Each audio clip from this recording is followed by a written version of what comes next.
Sveiki visi, šiandien aš jums papasakosiu, kaip aš praleidau savaitgalį. Mes grįžtam prie to pats Lexusą, prie CT-škės, penktadienį ryte mes vėl jį neužvedėm. Lexusą mes gavom trečiadienį, ketvirtadienį atrodo jį kaip ir sutaisėm, nufilmavom filmuką.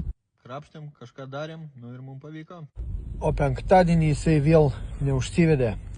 Išardžiau slenkstį, radau supuvusius laidus.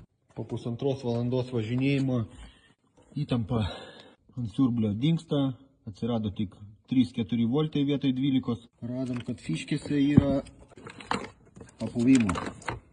Ir labai nemažai, ir ne vienai. Kontaktas jodas sudegęs, vienas, antras. Šitie vadų laidai atsako už siurblį. Vėl nuvažiavau namo, vėl klaida.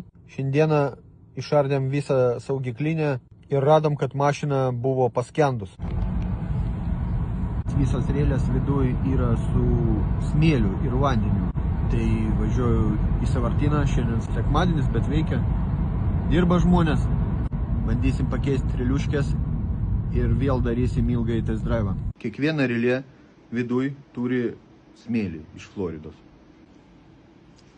O, net ten sėdi gabalas smėliuko. Atidarom viduj.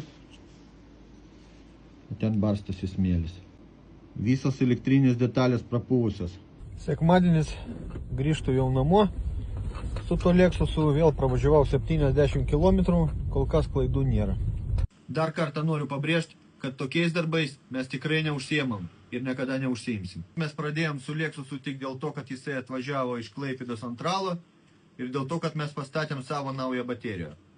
Kitais atvejais mes tikrai būtum neprasidėję. Automobilis pravažiavo 105 km, klaidų nėra. Ir nepamirškit pasirašyti ir pastatyti laiką.